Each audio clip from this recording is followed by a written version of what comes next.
Welcome to the Athlete Insights Podcast, hosted by Yash Pad Day, a podcast focused on letting athletes tell their journeys in their sport. Welcome into another episode of the Athlete Insights Podcast. Today I've got my guest, Jacob White. He's the assistant linebackers coach at Northwestern University. And so, Jacob, I know you said off camera you're hitting the recruiting trail hard, so I appreciate you taking the time and spending, a couple minutes with me, chopping it up about football and talking about your career and kind of where you're at. So, appreciate that 100%. Yeah, no problem at all. Thanks for having me on. And Yeah, we've had a lot of good guests on here and yeah. have had a lot of good, insightful knowledge. So hopefully I can contribute in some way. No, I appreciate that. So, but taking it back to kind of the beginning of your journey, beginning of in your youth career, can you talk about when you first kind of um, got introduced to football? Kind of what was that like? And was kind of football? Did you play any other sports, or kind of what was your youth sport experience growing up in a sense? Yeah. Yeah. So I had a great experience playing sports as a kid growing up. I started playing tackle football in Mhm. second grade. Okay. So I was running around, chin strap over my nose, all that good stuff, man, when you're that young. But and I was an offensive lineman, so I was a bigger kid that played offensive line. Yeah. So I think that taught me a lot of good lessons, how to use your hands. You got to Yeah. play low when you're on the offensive line, and that actually helped me become even a linebacker down the road later. But Yeah. I played football, basketball, baseball. Awesome. Um, and was always playing sports year round. Really loved it. Actually, did all three sports in high school for all 4 years as well. So in an era where everyone says specialize, specialize, specialize, Yeah. I didn't do that, and I felt like it actually made me a better competitor and Yeah. made me a um, better football player at Yeah. the end of the day. So No, and there's, I and mean, I there's was just able research to to compete back. year round and Well, there's research to back. You mentioned the specialization piece, Jacob, that if you specialize too early, kids lead to burnout, and it leads to burnout in your sport. So it's nice to see kind of a variety of different sports as a youth player that you played, because, like I said, there is research to back up that if you specialize too early, or parents that try to specialize their kids too early, it leads to some level of burnout by the time they get to 13, 14, 15 years old. So it's nice to see the different variety of different sports that you were competing in for sure. Kind of, can you talk about, is there any core football memory from your youth that you kind of remember that stands out? yeah, I would say just like football is a difficult game, Yep. and I struggled with it when I first started playing, like from my youth. Yeah. I didn't want to do it. I It was hard, Yeah. and when you're that young, you don't realize, I think, that it's good to do difficult things, and it actually calluses your mind and Yep. makes you a better person. And when Mhm. you're in second, third, fourth grade, like you want to naturally you want to shy away from those things. Yep. But I was fortunate enough to have a good, you know, support system that Yeah. pushed me through those things and made me realize, like, once you get over that hump, like in anything, Yep. once you play a year, you play 2 years, like it starts to become really, really fun, and you get used to the demands of the sport, and you can really, pin your ears back, cut it loose, and have more fun once you get over that initial hurdle, Yeah. that initial learning adjustment of any sport Yeah. really, but Yeah. especially football. For sure, for sure. And as we kind of transition into football, just becomes harder as you transition into, well, easier if you as you get used to that, like you said, um, as you get into the high school side of things. And can you talk about your high school experience playing football, and kind of what are some lessons that you learned from your high school experience that you use today in your coaching uh, that you're doing? Yeah, I would say what's great about the game of football and just sports in general is, like, it's the biggest metaphor for life. Like, Yeah, if you're a good teammate, if you can have trust, between yourself and your teammates, yeah. if you communicate well, um, you're gonna be successful. Hmm. Um, so that's that's the main thing. Like high school, whether you're Yep. playing high school or Pop Warner, like those still all apply, or even college. Like Yep. if you're showing up late and you're not, holding yourself to the standard of that's established, Yep. by your coach or by your team, like you aren't going to be trusted on the field. For sure. So I think that all applies through all, aspects of the game of football age wise, like For sure. whether no matter how young you are, no matter how old you are, if you don't do the little things right off the field, um, it's going to affect the trust that your teammates have with you and then your coach. So I Yeah. think all those kind of apply from Yeah, top down as far as your football life. for sure. Can you talk about your recruiting process? I always am curious to understand kind of from the high school perspective, what was the recruiting process like and how did you kind of land on Ball State as a home for? Yeah, the recruiting process um for me was definitely unique because I played all those other sports. So Uh-huh. I never felt like I had time, to go to camps Mm, and do all that in the summer, run a 40, get in front of coaches and run around yeah. and do all that stuff. So I really wasn't recruited highly, or I wasn't recruited highly at all. Yeah. And then going into my senior year, I just went to like 8 or 10 camps and got in front of as many coaches as possible Yeah. and developed relationships that way. Hmm. Um, and then had a good senior year, had good film, and then um, you know, I was able to connect with Ball State later in the process. There was a graduate assistant by the name of Aaron Mershman at Bowling Green, who was a Ball State alum, and he liked me. He stayed in contact with me, Yep. and then there was a linebacker who got hurt toward his ACL in like Mhm. January, so a spot opened up. Oh, that's He's like, awesome. I know this guy. Yeah. He's from the western suburbs of Chicago. Like he'd be good. And he totally stood on the table for me. So, There you go. really just had a Ball State offer, and I gray shirted, so I came in a semester late. Yeah. So I didn't come in the summer like with everybody else. So that was what the offer was to Mhm. gray shirt. But it was just pure happenstance. Someone got hurt, a spot opened up, somebody remembered me and stood on the table for me. Yeah. So it was pretty much that's how I ended up at Ball State. I had one other offer from South Dakota State to be like a Wildcat quarterback, and then Oh, more like a fullback. okay. And I took an official visit there. It was far from home, and it didn't really feel right leaving there. So, Yep. but there were a lot of great coaches there, but it just didn't feel like right in my gut. So, ended up going to Ball State, settling on Ball State, and Yeah. not settling, but just that was everything I had. So, Yeah. Yeah. um, so it was yeah, that's how I ended up at Ball State. And you've had I mean, an awesome career. You were three-time team captain, all MAC linebacker. You mentioned when you came in, you gray shirted.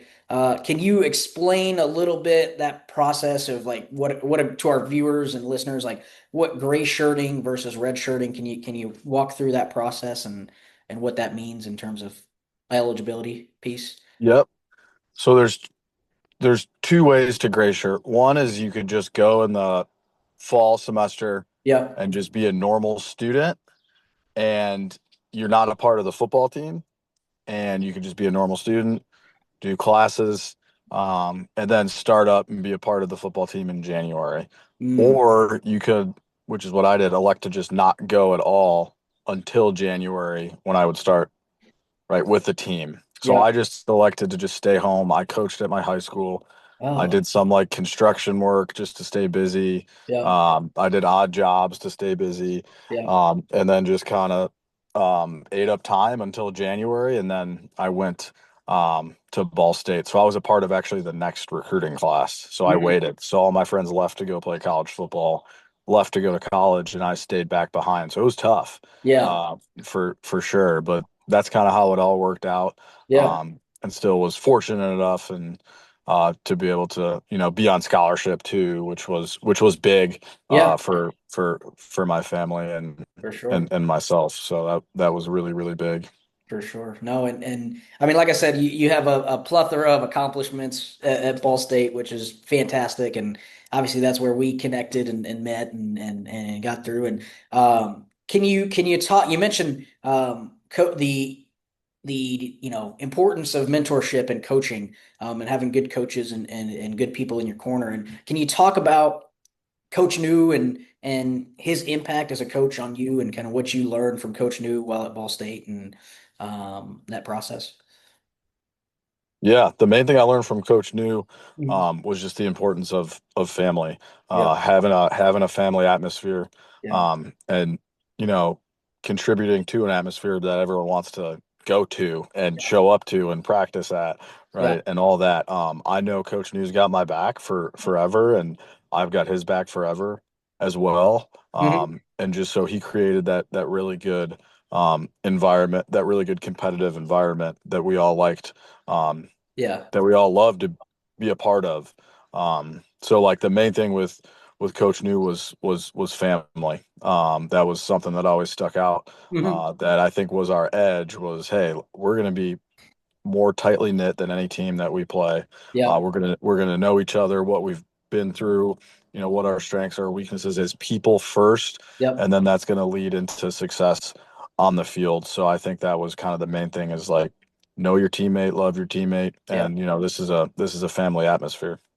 And Coach New, I mean, like you said, just reiterating what you said, is the culture. I mean, the culture is so important, as you mentioned, as part of a team. And Coach New, I mean, credit to him. He built such a fantastic, like you said, family culture, a family atmosphere, and a great culture, in his team. And it's been great to see. And now you guys are both in the Big Ten, so it's awesome to see both of you guys. He's at Illinois, you're at Northwestern, so it's great to see both of you guys doing well in the Big Ten. So.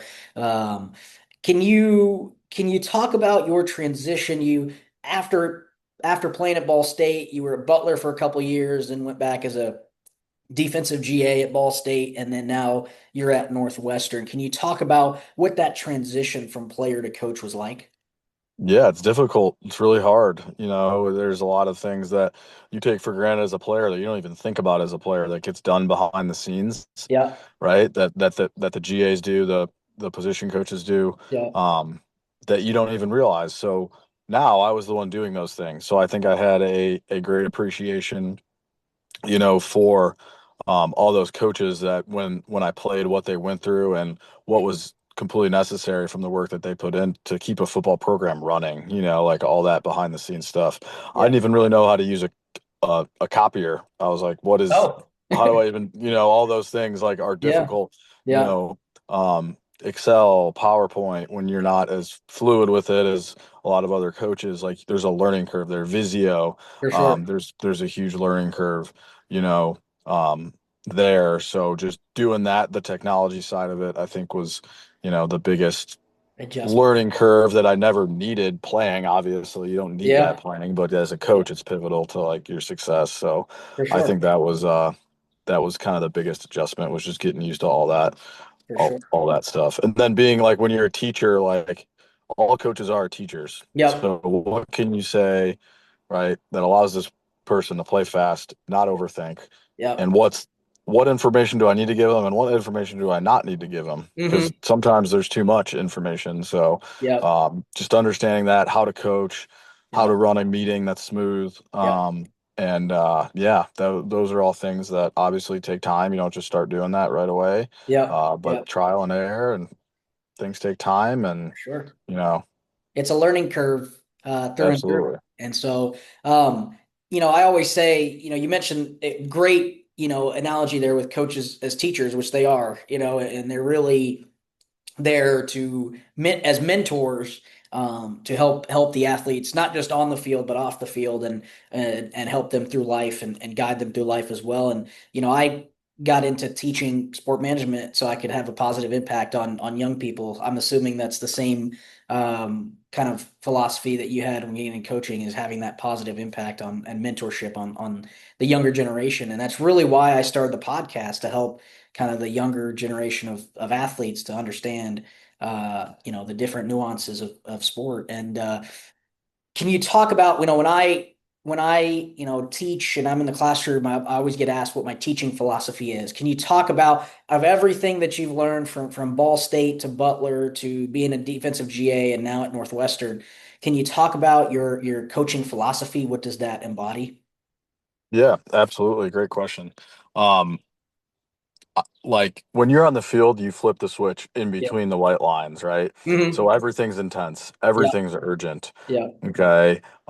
That's how I believe you have to coach, especially at the linebacker position. Yeah. When you're set in the front, you're in charge of a lot of different communication things, Yep. right? There's motions, you got to bump over, get lined up. Like all these things are urgent Yep. in when you play linebacker. So on the field, in between the white lines, Hmm.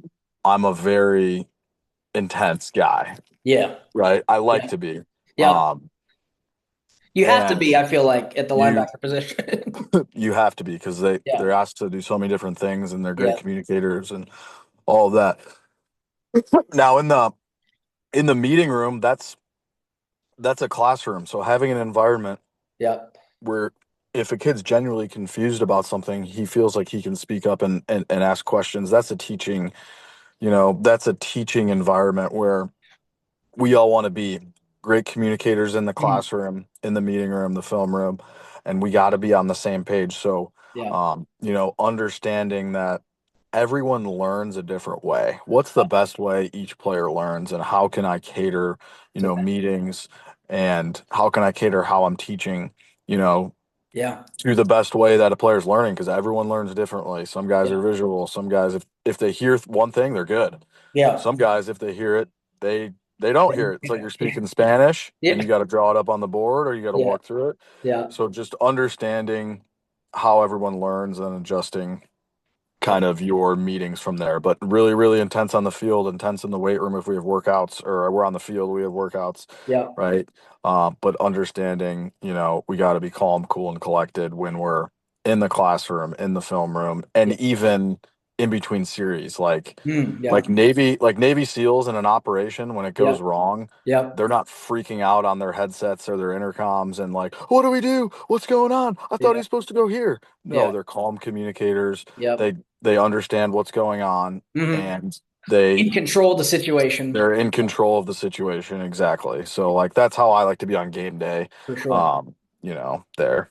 Well, and it's awesome. There's several times there that you mentioned communication because that parallels to what I tell my students is the importance of communication. And you mentioned linebackers are usually the leaders of the defense, and so having the communication skill and building that is so important. Within the football atmosphere as well, building those communication skills, being able to talk and communicate with your teammates and build that trust, like you said, with your teammates is so important. So it's awesome to see that from the linebacker group, what you're doing and with what you're doing. So um, the thing I wanted to focus on kind of moving forward is, you and I were in college well, I was in college. We were kind of both in college when the NIL era kind of came about. We started off in the non-NIL era. Now we've gotten into the NIL and transfer portal era. How does that change your coaching philosophy or recruiting philosophy, or does it change the way you recruit, the way you coach, the way you operate on in the lineback with the linebackers and kind of that It process? it doesn't change, in my Okay. opinion, of how you recruit. All money does Okay. is it if someone has money or wants money and they're a Yeah. bad person, they're a Yeah. bad person regardless. Or Yeah. like if they're not a culture fit, Yeah. like if someone's after a bunch of money at Northwestern, it's a Yeah. red flag because they don't understand the degree, they don't understand Yeah. the network that that specific degree brings Yeah. Yeah. through the university, through the Yeah. alumni football network as well. Yep. So like the recruiting process, in my opinion, is Yeah. different, obviously, Yep. but you're still recruiting the type of kids that you want to coach that can be well in that can do a great job in our locker room, Yeah. and understand what's important, and Yeah. that's getting a really good degree, an amazing degree, one of the best degrees in the world, and playing in the best conference in the world with the last three national champions. So like Yeah. if a kid's afraid to compete, right? If he Yeah. just values school right? If he doesn't care about football and just Yeah. wants to go to school, that's a Yeah. red flag, right? Yeah. And same with vice versa. So it's for sure Yeah. a balancing act. But there's been a really good um, type of athlete to be successful here. We kind of know, Yeah. and it doesn't really change as far as NIL with how we recruit. Yeah. Obviously, there's some kids that get offered lump sums of money that you'd Yeah. probably throw up if I told you how much. Yeah. Yeah. Uh, and I don't think it's good for the game.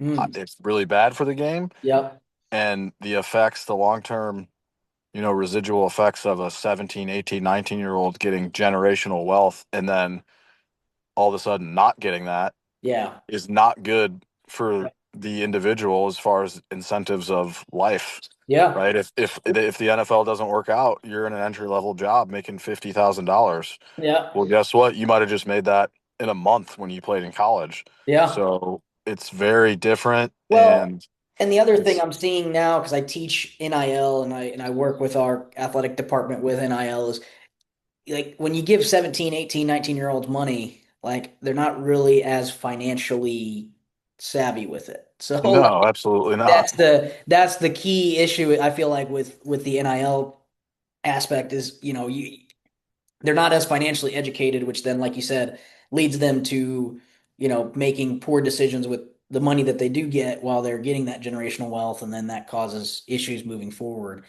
in that realm. So, Right. but yeah, no. Before we end, as we get to the end of the podcast here, like I mentioned earlier, I always created this to kind of help inspire the younger generation of athletes, football players, and such, about to talk about players' journeys and their careers and kind of learn from that process. And so, I want to ask. I always ask my guests is, if you were talking to a room of high school kids today, high school kids, middle school kids today, what piece of advice would you give them to be a successful football player?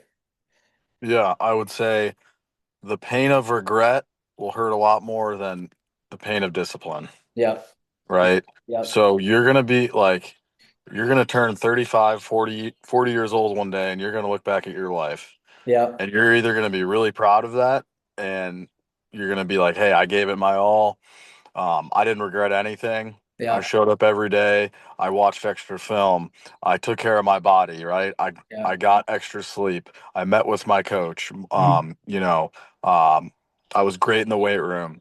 Okay, so you're gonna either gonna have that feeling, or you're gonna have the feeling of right. I wish I would have. I just Yep. wanted to hit snooze a couple more times. Yeah. I didn't dominate in the weight room like I know I could have, like Billy did in the rack next to me. I Yeah. didn't watch as much film. I didn't really know, the tendencies that the offense had because I didn't watch enough film, Yeah. right? And so the future year's always going to look back, Yeah. and are you going to be proud or are you going to be upset, Yeah. right?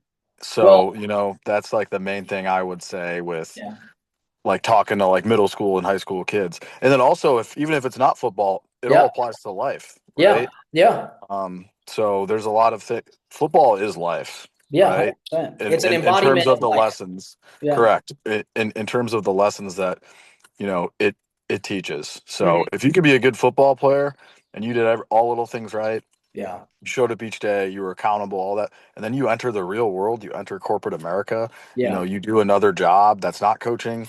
Like if you apply all those things, like you're gonna dominate. You're Yeah. gonna dominate, Yeah. right? Well, and I'll add to, you mentioned the pain of regret is worse than the pain of discipline, and I see a lot of kids. I'll add to kind of what you said here. I see a lot of kids that run on motivation, and it's like motivation's kind of up and down, right? And discipline's more important to me, and I'm sure you would echo that as well. Is even when you don't want to get up and you want to hit the snooze, getting up and actually doing the workout and getting to the meeting room and meeting with your coaches and meeting with people and showing up to practice and giving 100%, right? That's more important than, you're going to have days where you're motivated and you're not motivated, but discipline's kind of that key piece. That's what I would add to what you said as well. There is, discipline matters more than motivation. Cause I've seen that a lot with, coaching high school ball and doing that. Like kids, I feel like some kids are running on the motivation factor where they're like, I'm motivated today, but then, they're not showing up to the weight room or they're not the next couple days because they don't feel motivated. They're down. And So motivation is an emotion and discipline is a lifestyle. yep, So that's what I would tell. Like, you're completely right. yep, Like, that's just how you feel is motivation, but yep, discipline is how you live. yep. And if you can, like you said, apply all those, all these skills that you learn on the football field that make you disciplined in real world, like you said, corporate America, you're going to be very successful in the real world and in the corporate world and or wherever, kids end up. And that's kind of what my push is to a lot of my student athletes and people that I coach. So, but it was great insight and great knowledge. And that's all the time we have for this edition of the Athlete Insights podcast. I want to thank Jacob White for coming on. You can follow Jacob's journey. I'll have your social media linked, Jacob, as you on the video, and you can follow Jacob's journey as he journeys into the coaching, deeper into the coaching world. And you can follow my podcast on YouTube, Spotify, Apple Podcast, anywhere you get a podcast, you can find this one. But Jacob, I appreciate you. I know you're on the recruiting trail, but I appreciate you taking the time and spending some time with me. And we'll see you next time. Yeah, absolutely. Thank you, Josh. You're the man. You were really good at Ball State, really talented. Got away with words. You can articulate things really well. So thank you for molding the next generation. And I know your students are lucky to have a doctor like you, man. No, I appreciate that, man.